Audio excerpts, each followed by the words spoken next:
Good afternoon. I am William Brown of IamWilliamBrown.com, and I decided to have a side conversation. Too often we have conversations and we feel like we haven't gotten enough information, or we have some more things to do it. And so what I want this time to be is just to kind of look at this word economy, because we are dealing with a reset of our economy right now. And I just wanted to unpack that word. So anytime I want to have a higher level, higher consciousness conversation, I contact my dear friend Falcon, and it happens. So I would love to introduce my friend Falcon to you. So Falcon, you're on the phone, but thank you for being within this conversation. How are you? I am fine, Bill. How are you doing in the stir crazy world of the pandemic? I am doing great. There's a number of things that I thought I would be, I guess, crazy about or kind of be overly concerned, but I in some cases I feel like I've been prepared for this. I have had disappointments or curveballs and all that other kind of stuff, and pivoting and all the things that life throws at us. And so this is just one more thing in the list of things that I have to deal with. So how are you? Well, you could say that this would be an introvert's paradise, but even as an introvert, it's getting a bit long in the tooth. Right. Yeah, it is something. I had a conversation earlier today with my friend Angie Cole about freedom. Is Mm. that even though I spend a lot of time working from home, when you're asked to stay at home, then it's like, what do you mean I can't leave? Right. What do you mean I can't do something? It's like within question, about everything. When I mention I'm sorry, economy, it is Mhm. kind of, sometimes it's comedy, right? But when I mentioned that the economy, what comes up for you? How does that word or concept land for you? Well, several things. There's the obvious financial. How's the economy doing? Mhm. But there's also an interesting array of synonyms that include thrift, providence, prudence, thriftiness, carefulness, care, good management, careful budgeting, frugality, near Mm. to my heart, Right. all of which are wound up in a very generic term, economy. Hmm. And so, do you think all of those things that are wound up in our economy is causing this struggle or this dis-ease in everyone because of this pandemic? Well, I think the economy of the United States made a shift in the 1960s. And we're only now, I believe, really coming to terms with that economic shift. When you think about the alarming statistic pertaining to the number of Americans who have the inability to produce $400 Hmm. in the case of an emergency, you factor in a pandemic and then recall that in Austin, Texas, some 10,000 people were in line at a food bank. Hmm. 10,000 people. Wow. Hmm. And on the one hand, when you have an economy defined by accruing debt, remember we talk about the Consumer Confidence Index, which is our ability to willingly go into debt.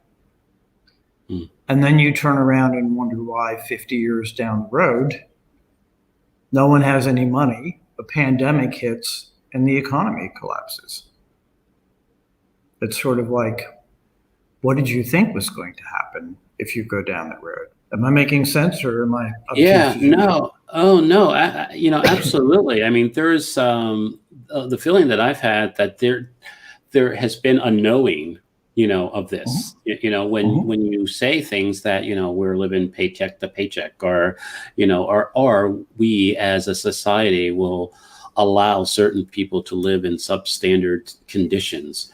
Why are we concerned when, something throws a monkey wrench, right, in the cog, that it would have adverse effect on people, and for me, and I'm trying to wrap my head around, hey, we got to get the economy going again. We got to get this moving, and there is this. I would always say, and part of my coaching and some of the things that I've done in the past is that, status quo will fight you, right? It will. It is like what we say about, common sense. Why does everybody have common sense? Or this is normal, or this is all that, all of the things that we say. But there's no such thing as common sense. There's no such. Status quo is just what we accept, in an environment or in an institution. And we all know, or I feel, I'll speak for myself, that the way the economy has been showing up in my life and, in my business, was working, and it wasn't working at the same time. So looking for another way, or rebooting the economy, or my understanding of the economy, is like a fresh start. Am I looking at it correctly, or am I missing something there? Well, theoretically, you're right. But in practical terms, how many times do we have to make the wrong assumption before we realize it's the wrong assumption? For example, when the housing market collapsed, it collapsed because people somehow believed that the price of a home could go up 15% per year forever. And as a consequence of that, you could loan money to people who couldn't afford houses. Right. Because in 5 years, they would have sufficient equity. To the best of my knowledge, no one ever challenged the assumption that housing will go up 15% per year forever. Right. Similarly, why do we continue to assume in an economy not based on a precious metal that inflation has to be 3% per year? Example, if you took $1 in 1970, it would require almost $610 in 2020 to buy the same $1 worth of goods. Why do we continue to think that way? If we continue to think that the health of the economy is driven by debt, why are we surprised when it collapses? How do you reset an economy where value and currency are all virtual and have no tangible value? I mean, let me put it to you this way. Okay. The Fed is issuing money that has no value. As long as we believe it does, we're good to go. Right. As soon as we stop. Do you see my point? Or? Right. As soon as we stop, then it's like, oh crap, now what? Yeah. I just got a check from the Feds in my direct deposit, $1,200. And I'm not going to ask the fundamental question, is it real? I guess as long as my bank believes it is. So I think that ultimately the real danger here is that we're continuing to perpetuate an illusion about what constitutes economy. Right.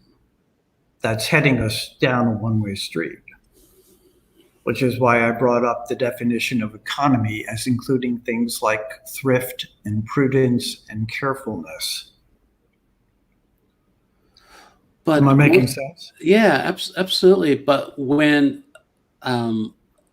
many of us, and myself included, when we just see it as, the system, the man, the game, put any label, on it, and we just try to keep up, kind of participate, kind of be in it. We feel like, sometimes I feel like I have no say in it. I just need to get enough, or to have,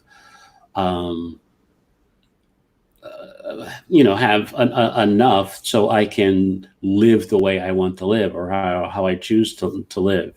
And, isn't that, do you think that's where a lot of people, how they relate to economy? Or do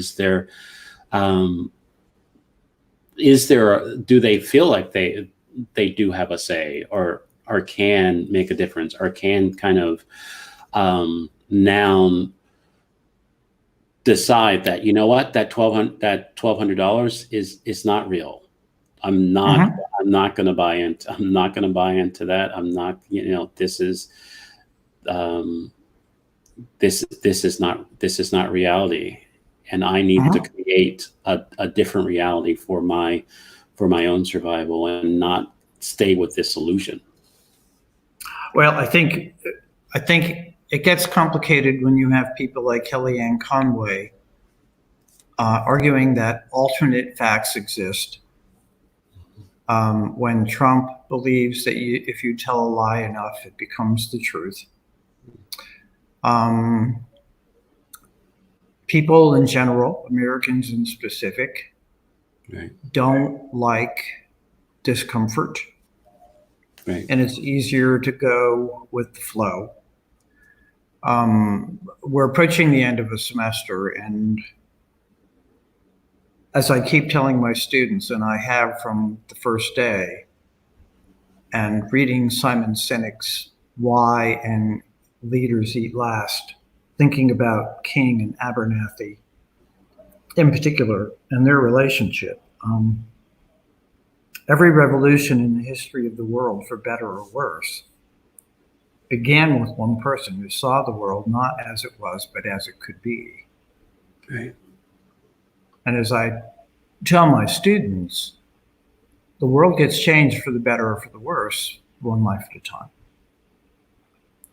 And as long as we perpetuate the lie, then the world won't get better.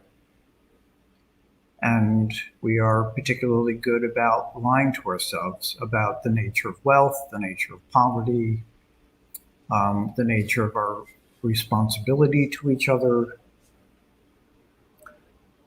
We can't be economic if we don't care about the well-being of everyone.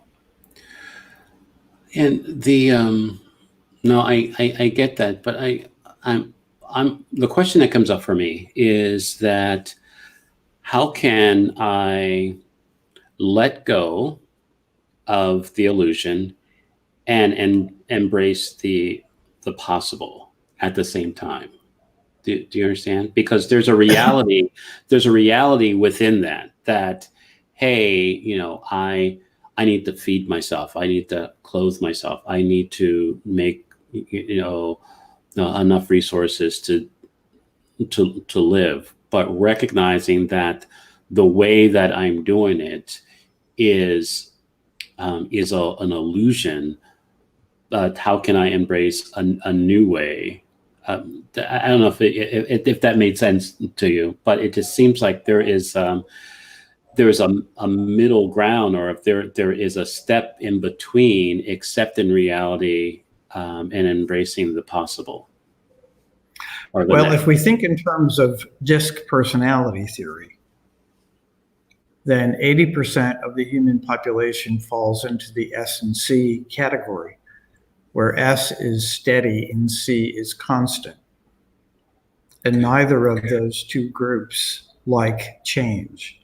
They find it painful and difficult. So to some extent, humans are biopsychologically wired to seek comfort and stability and order. And that means that when we're in a situation like this, where we confront the reality of not having enough money to buy food because I didn't work for a week. Mm-hmm. Most of our population is not prepared to either comprehend that or to react accordingly. We just fold. And that's tragedy.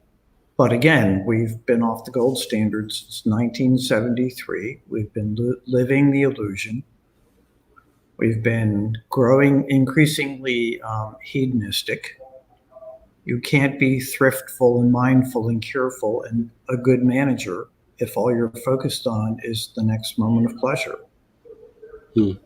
So to flip it around, we've been economically bankrupt more than financially for a very long time.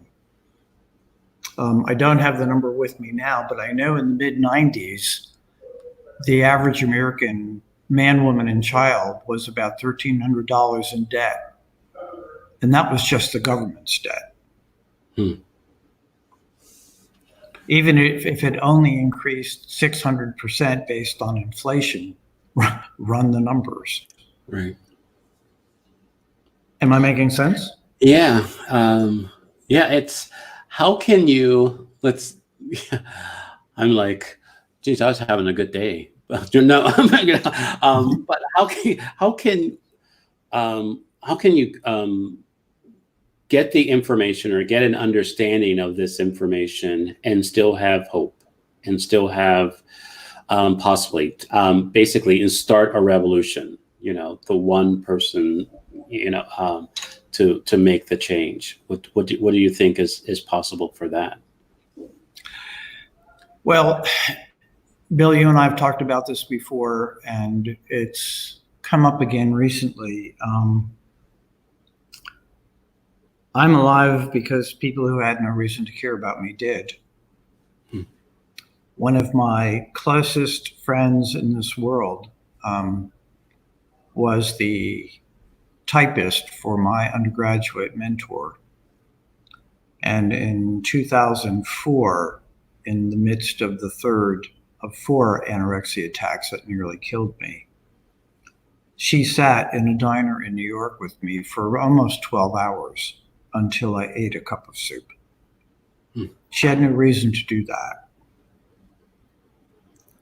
And when I look back at the course of my life, last May, at one of the universities, over the weekend, I had received a call from an email from a student to have coffee with him on Monday.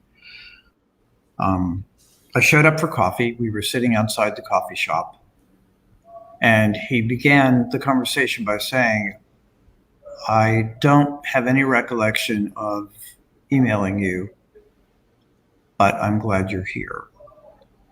At which point he flipped out of his chair, hit his face on a wrought iron table, then on the concrete floor outside the coffee shop, began to bleed and had a seizure. And by the time the paramedics came, I had backed him up against the plate glass window. There's no doubt in my mind that if I hadn't been there, he would have had a drug overdose in his apartment and would have died. But it's not about my being there, because as I stood there in that moment, I could only remember the people, starting when I was 7 years old, who had no reason to intervene to save my life, but did. Were it not for them, I would not have been there for him. Wow. It brings to mind our, we have a mutual friend, David Noor, who talks Mm-hmm. about relationship economics, right? Mm-hmm. And when I first heard that, when I first met him, I was like, yeah, that just doesn't feel right, because my economics was just on money, was on, finances and everything like that. And placing a value on my relationship just did not feel right. But the way that you were sharing that beautiful story of your life and that young man's life, there is an economy in that relationship, in our relationship to ourselves and our relationship to others. Mm-hmm. That allow us to to stay alive, to stay here, to try again, to think again, to believe again, all those things. And it's like too often, I think in the big picture of things, we miss those moments of really what is the economy of our relationships, and how are we investing in, and what are we saying and not saying to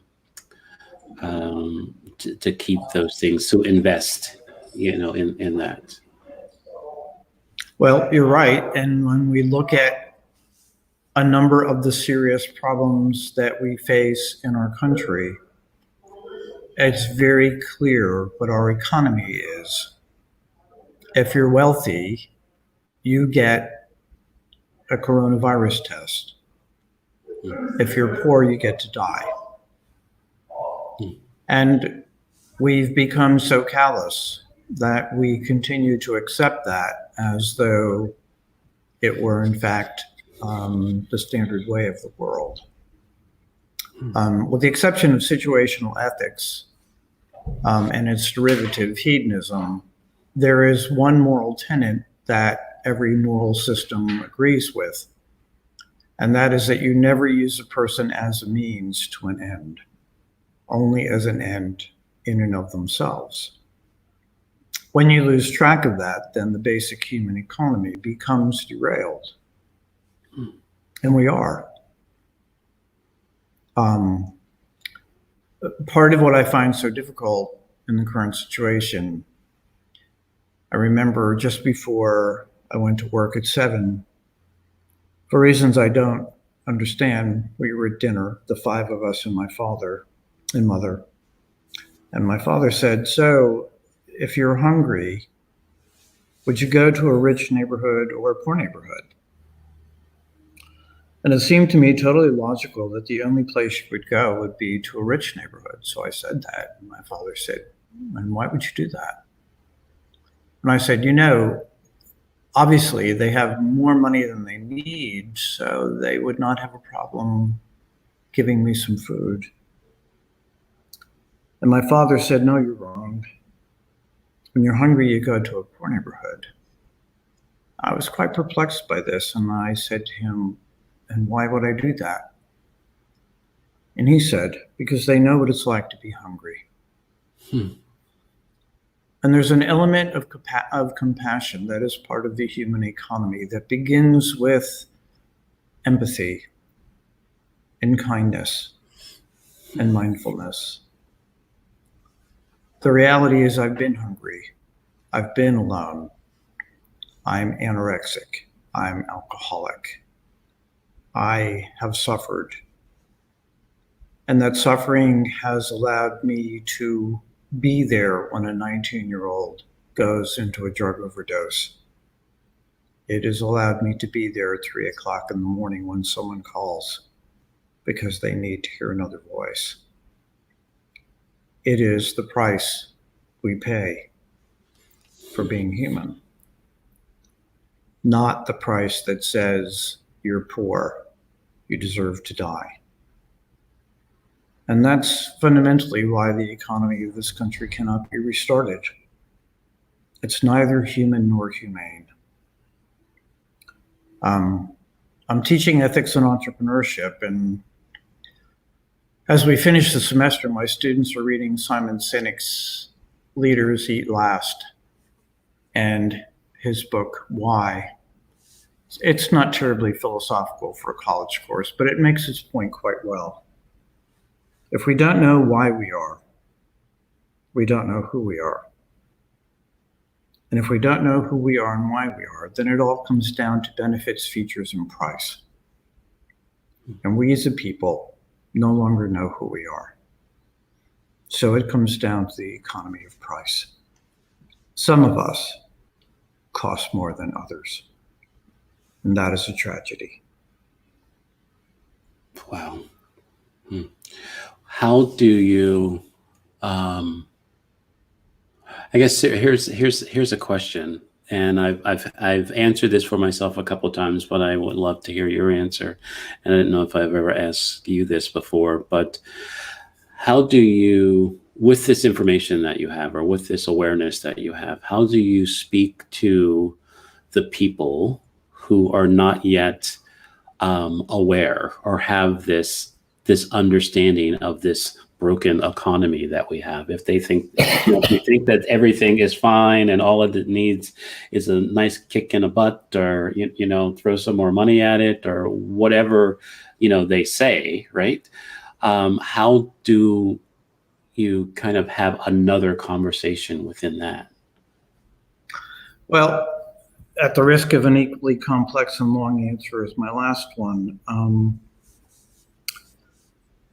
I don't know how much longer I'm going to be able to teach.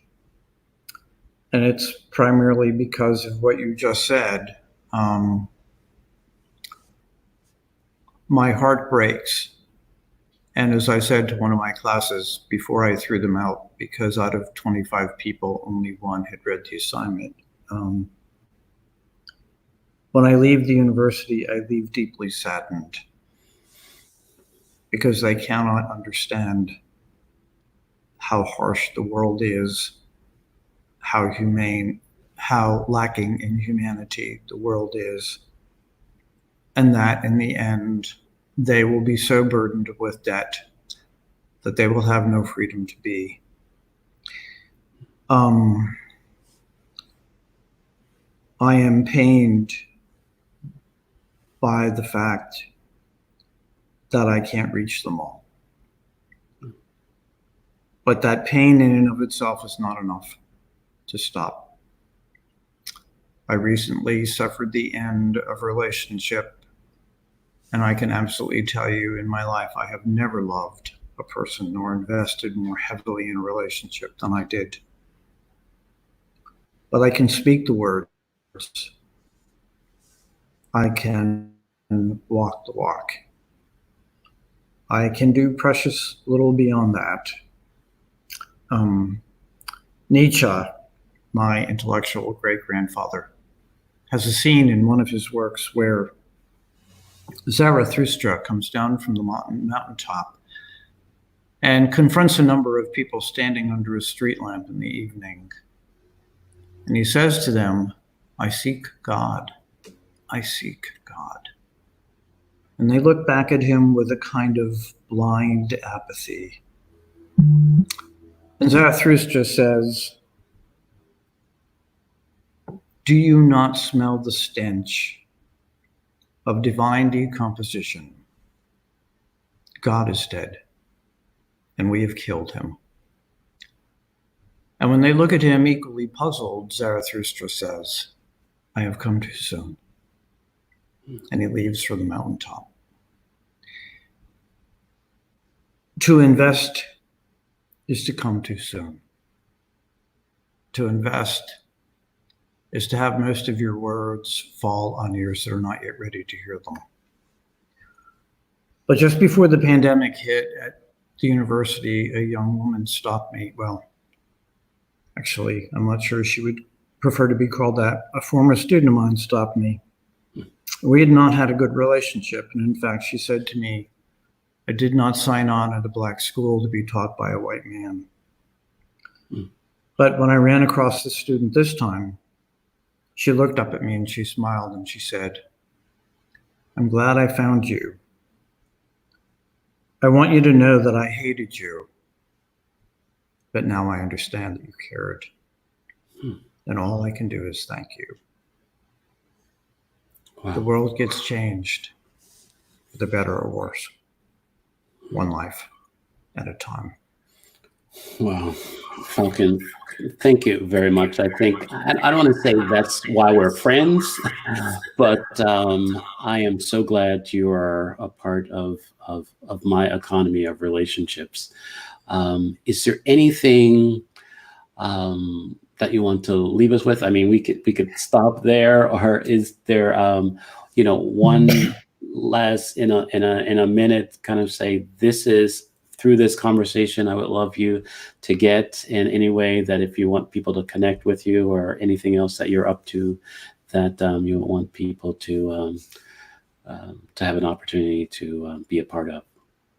Well, they're always free to reach out to me. I'm sure you can tack my email onto this. Yep, I can. I would just remind anyone who's listening that the same economy that started with a woman who saved my life at 7 will continue until I die. And it's time we all change the way we see the world. Thank you, Bill. No, thank you, sir. If you can stay in the green room, and I will end the show and talk to you again. Yep, I'll be here. Okay. Wow. What a incredible, enlightening, sobering conversation. I think there is too often when we experience life, or life shows up for us, there is a sober reality of it. And what we choose to do in our sobering moments will determine how we can begin again and go on.